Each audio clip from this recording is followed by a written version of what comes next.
दिल्ली में आज एक और टुकड़े टुकड़े की खबर आई। इस बार टुकड़े करने वालों में पत्नी शामिल थी, सौतेला बेटा शामिल था और इस बार भी लाश के टुकड़े फ्रिज में रखे गए। अलग अलग दिनों पर जाकर 10 टुकड़ों को नाली में बहा दिया गया।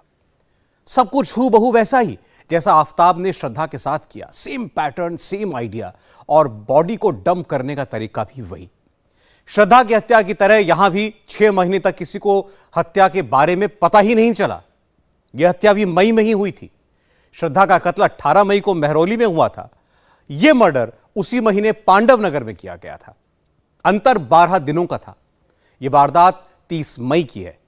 अवैध संबंधों से शुरू हुई यह दास्तान बेहद उलझी हुई है, जिसका अंजाम हुआ अंजन दास की हत्या। देखिए पूरी खबर।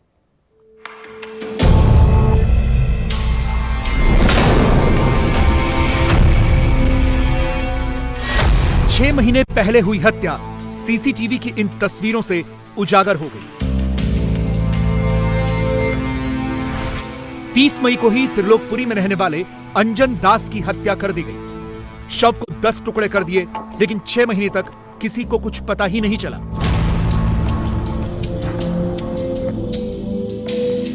दरअसल 5 जून को पांडव नगर पुलिस को शव के टुकड़े मिले। शव के टुकड़े 5 से 6 दिन तक लगातार मिलते रहे। पुलिस को अब तक 6 टुकड़े मिले हैं। इसमें सिर भी है। पांडव नगर पुलिस मामले की जांच में जुट गई, लेकिन पुलिस केस में आगे नहीं बढ़ पा रही थी। फिर इस केस की जांच क्राइम ब्रांच करने लगी। क्राइम ब्रांच को भी केस सॉल्व करने में काफी वक्त लग गया। जांच के दौरान ही क्राइम ब्रांच को पता चला कि अंजन दास नाम का एक शख्स पिछले कई महीनों से दिखाई नहीं दे रहा और ना ही उसकी मिसिंग कंप्लेंट दर्ज है। ये बहुत ही कम निवेश पर पैकर्स एंड मूवर्स बिजनेस शुरू करके महीने का 5 लाख कमाते हैं। इनसे सीखना है तो फ्रीडम ऐप को अभी डाउनलोड कीजिए। पुलिस ने अंजन दास की पत्नी पूनम और उसके बेटे दीपक को पूछताछ के लिए बुलाया। पूछताछ के दौरान क्राइम ब्रांच को कुछ शक हुआ, जिसके बाद पूनम और उसके बेटे को गिरफ्तार कर लिया गया। बॉडी का किसकी थी, यही सबसे बड़ा चैलेंज था और ये 6 महीने तक यही सॉल्व नहीं हो पा रहा था कि बॉडी किसकी है, क्योंकि टुकड़े थे और वो जो खोपड़ी थी वो भी इस तरह से डिकम्पोज थी कि पहचान में नहीं आ रही थी। तो उसको चैलेंज लेके हमने इस पे काम किया। पहले टेक्निकल सर्विलेंस की, सीडीआर एनालिसिस किया, कुछ नहीं निकल के आया। फिर हमने मिसिंग पे फोकस किया। थाने में कौन आदमी गायब है, कौन नहीं मिल रहा है, उससे भी कुछ नहीं निकला। पास के थाने मंडावली, मधु विहार, पतपड़गंज, सब जगह हमने छानबीन की और जब धीरे धीरे हम दायरा बढ़ाते गए, आसपास के डिस्ट्रिक्ट करते, फिर हमारे पास पता चला कि क्राइम ब्रांच जब इतनी इसकी छानबीन करी है तो एक किसी ने कहा कि ये भी देख लो आप कि अंजन दास नहीं दिख रहा है बहुत दिन से। अंजन दास कौन है ये भी नहीं पता था। कल्याणपुरी में पता चला कि अंजन दास पूनम और दीपक के साथ रहता था। पूनम दीपक से पूछा, इन्होंने कहा वो तो शराबी था, पता नहीं कहाँ चला गया, हमें कोई आइडिया नहीं इसके बारे में। जब यहाँ पे फिर हमें लगा कि ये तो गड़बड़ हो गई है। अब ये कह रहे हैं वो तो ऐसे ही घूमता रहता, पता नहीं पहले भी चला जाता था। आरोपी पूनम और दीपक की बातों में क्राइम ब्रांच को विरोधाभास नजर आया। इसके बाद क्राइम ब्रांच ने इलाके की सीसीटीवी तस्वीरों को खंगालना शुरू किया, जिसके बाद तस्वीरों में एक लड़का और एक महिला पोटली में कुछ झाड़ियों में ले जाते दिखे। पुलिस ने वीडियो को बार बार देखा। फिर त्रिलोकपुरी में जहां दीपक और पूनम रहते थे, उस घर की तलाशी ली। क्राइम ब्रांच को वहां से वो कपड़े मिले जैसा कपड़ा आरोपी सीसीटीवी फुटेज में पहने हुए दिखाई दे रहे थे। अब दोनों आरोपी पुलिस की गिरफ्त में हैं। दिल्ली के पांडव नगर इलाके में अंजन दास मर्डर केस में दिल्ली पुलिस की क्राइम ब्रांच ने उसकी पत्नी पूनम और बेटे दीपक को गिरफ्तार किया है। यहाँ पर आप देख सकते हैं कि जो दीपक और पूनम है वो इस समय क्राइम ब्रांच की कस्टडी में है। जिस तरीके से 5 जून 2022 को जो बॉडी पार्ट्स पांडव नगर इलाके में पुलिस को मिले थे, उसके बाद पूरे मामले की इन्वेस्टिगेशन जो है वो क्राइम ब्रांच कर रही थी। लेकिन क्राइम ब्रांच को जब पता लगता है कि जो अंजन दास है वो त्रिलोकपुरी से लापता है, लेकिन कोई भी उसकी मिसिंग की रिपोर्ट दर्ज नहीं कराई गई है, उसके बाद पूनम को हिरासत में लिया जाता है, उससे पूछताछ की जाती है, जिसके बाद पूनम इस बात को बताती है कि उसने अपने पति अंजन दास की हत्या कर दी। इसमें उसका जो बेटा है दीपक, वो भी इसके अंदर शामिल था और जिसके बाद क्राइम ब्रांच की टीम जो है वो पूनम और इसके अलावा दीपक को गिरफ्तार करती है। त्रिलोकपुरी का ये वही घर है जहां अंजन दास की हत्या की गई। यही वो फ्रिज है जिसमें अंजन दास के शव के टुकड़ों को काट कर रखा गया। फिर शव के टुकड़ों को अलग अलग जगह ठिकाने लगाने की कोशिश की गई। पूनम और उसके बेटे दीपक ने अंजन दास की हत्या की साजिश कई महीने से रची थी, लेकिन मौका उन्हें 30 मई को मिला। 30 मई को पूनम और दीपक ने पहले अंजन दास को शराब पिलाई। शराब में नींद की गोलियां मिला दी। अंजन दास जब शराब और नींद की गोलियों की वजह से बेसुध हो गया तो उसकी हत्या कर दी। पूनम और दीपक ने मिलकर अंजन दास के शव के 10 टुकड़े किए। शव के टुकड़ों को फ्रिज में रखा। पूनम और दीपक रोज रात को ये टुकड़े बैग में भरकर त्रिलोकपुरी और उसके आसपास के इलाकों में फेंकने जाते थे। 5 से 6 दिन तक यह सिलसिला चला। शराब पिलाई 30 मई को अपने ही कमरे पे, और फिर उसमें नशे या स्लीपिंग पिल जो कहते हैं, नींद की गोलियां मिला दी, जिससे ये अपने होशोहवास में नहीं रहा। फिर इन्होंने उसको स्टैब जो होता है, चाकू और डैगर जो थी, इनसे इसको कई जगह जो वाइटल पार्ट्स होते हैं गर्दन के, छाती के, वहाँ पे करके मार डाला। जब इनको लगा, इन्होंने वो देखा सांस वास सब बंद हो गई है और बिल्कुल मर चुका है, तब इन्होंने इसको छोड़ दिया बॉडी को रात भर तक, कि जो खून वून है सब सूख जाए। इस तरह से बॉडी को इन्होंने जब तक वो पूरी तरह सूख नहीं गया, फिर उसकी खून वगैरह की सफाई की, और उसके बाद इसकी बॉडी के टुकड़े टुकड़े करके और पॉलीथीन्स में रखते गए। और फिर उसको बारी बारी से जाके कभी जैसे थाई जो जांग का टुकड़ा ले गए, कभी घुटने के नीचे का टुकड़ा ले गए। वो जहाँ पे इनको लगता था कि कोई आता जाता नहीं है, रामलीला मैदान के पीछे एक न्यू अशोक नगर का गंदा नाला है, वहाँ पे जाके उसको डिस्पोज करते रहे। 3-4 दिन में इन्होंने, और जो खोपड़ी थी उसको उन्होंने, ताकि वो ना मिल जाए, उसको गाड़ने की थोड़ा सा गड्ढा बना के उसको उसमें गाड़ दिया। तो कुल मिला के करीब 8-10 इन्होंने टुकड़े किए उसके। 8-10 बार इन्होंने उसको जाके अलग अलग जगह पे डाला।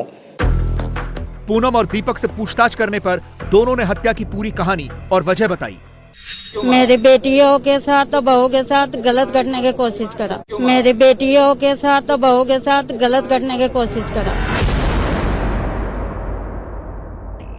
पूनम को शक था कि बेटे दीपक की पत्नी और उसकी एक तलाकशुदा बेटी पर भी अंजन बुरी नजर रखता है। पूनम की ये बेटी साथ में ही रह रही थी। दुखी तो बहुत दिन से थे कि हमारे पैसे ले लेता है, शराब पीता है, कमाई नहीं करता। लेकिन जो लास्ट में जो मोटिव आया, जो मेन मोटिव मैं कह सकता हूँ, वो दीपक की जो शादी हुई कुछ दिन पहले, उसकी जो वाइफ थी उस पर ही बुरी नज़र रखने लगा, उसका प्रयास करने लगा उसके साथ गलत हरकत करने की।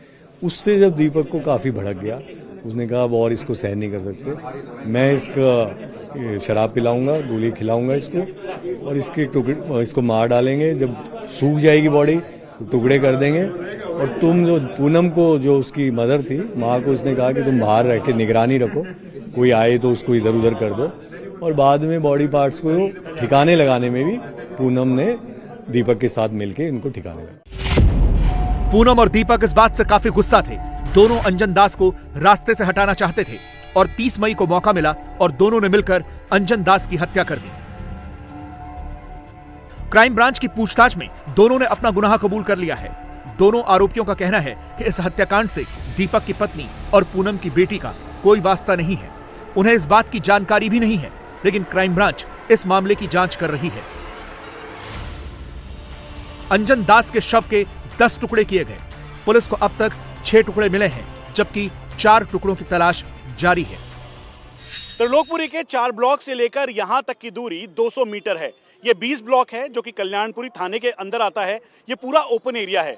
इसके एक तरफ जहां रोड है और रोड के ठीक सामने दुकानें और रिहायशी एरिया है, यहां से डिस्टेंस अंजन दास के घर का करीबन 200 मीटर है। वहीं दूसरी तरफ यहां पर दिल्ली पुलिस की क्राइम ब्रांच का ऑफिस है और संजय झील मेट्रो स्टेशन है। रात के वक्त ये पूरा एरिया सुनसान हो जाता है, क्योंकि ये ओपन फील्ड है। यहाँ पे कुछ मजदूर जरूर रहते हैं, लेकिन आवाजाही चाहे दोपहर की हो या दिन में हो, यहाँ पर बहुत सारे लोग अलग अलग जगहों पर मौजूदगी उनकी होती है। लेकिन कब कौन आता है इसका पता करना बेहद मुश्किल है। ये मेन रोड जो कि 200 मीटर की दूरी पर है अंजन दास के घर पर, और इस स्पॉट से जहां पर अंजन दास के शरीर को अलग अलग टुकड़ों में फेंका गया, वहां से पुलिस चौकी की दूरी महज 30 मीटर है। यहां पर स्थानीय लोग हैं जो कि ठीक सामने रहते हैं। क्या नाम है आपका? जी विशाल। विशाल, ये जो लोकेशन है ये यहाँ पर क्या होता है और आपने सीसीटीवी देखा, इसी जगह का है वो? हाँ जी, इसी जगह का सीसीटीवी है सर। एक्चुअली उस वाले मकान के सामने लगा हुआ था सीसीटीवी, वो उसे उतार के ले गए हैं पुलिस वाले। ये घटना तो पहले की है बट अब इस पे एक्शन लिया जा रहा है और रात के टाइम थोड़ा सुनसान हो जाता है यहाँ पे, तो इस वजह से यहाँ पे डेड बॉडी को डाला गया था। ये बहुत ही कम निवेश पर पैकर्स एंड मूवर्स बिजनेस शुरू करके महीने का 5 लाख कमाते हैं। इनसे सीखना है तो फ्रीडम ऐप को अभी डाउनलोड कीजिए। क्राइम ब्रांच की टीम अंजन दास के बाकी पार्ट्स की तलाश कर रही है, तो वहीं पुलिस को जो टुकड़े मिले हैं उनकी डीएनए जांच की कोशिश हो रही है। इसके लिए पुलिस बिहार में अंजन दास के घर वालों से संपर्क में है। अंजन दास बिहार का रहने वाला था और पहले से शादीशुदा है और उसके 8 बच्चे हैं। पूनम भी बिहार की रहने वाली है। पूनम की शादी बेहद कम उम्र में सुखदेव तिवारी नाम के शख्स से हुई थी। सुखदेव तिवारी बिहार से दिल्ली आ गया। काफी दिनों तक सुखदेव तिवारी जब दिल्ली से बिहार नहीं गया तो पूनम भी दिल्ली आ गई। दिल्ली में पूनम को सुखदेव तिवारी नहीं मिला, लेकिन पूनम की मुलाकात कल्लू से हो गई। कल्लू से ही पूनम के 3 बच्चे हैं। दीपक भी कल्लू का बेटा है। कल्लू की मौत लीवर फेल होने की वजह से हो गई। फिर पूनम को अंजन दास मिल गया और दोनों साथ रहने लगे। अब जो दीपक है वो इनका असली पुत्र नहीं है, अंजन दास का फोस्टर सन कहते हैं। जो पूनम की जो कहानी है वो बिहार से शुरू होती है। जब ये मात्र 13-14 साल की थी तो एक सुखदेव तिवारी से इसका विवाह कर दिया गया था और सुखदेव तिवारी इसको छोड़ के, वहाँ एक बच्ची भी होगी थी इससे, वो आ गया दिल्ली रहने के लिए और दिल्ली में आने के बाद इसने इससे संपर्क तोड़ दिया। तो ये वहाँ से ढूंढती भी आई सुखदेव तिवारी को। सुखदेव तिवारी इसको कहीं नहीं मिला और इसको कल्लू टकरा गया। इंडिया टीवी हर वक्त हर जगह डाउनलोड करने के लिए सर्च करें India TV news Google play store या ऐप स्टोर पर।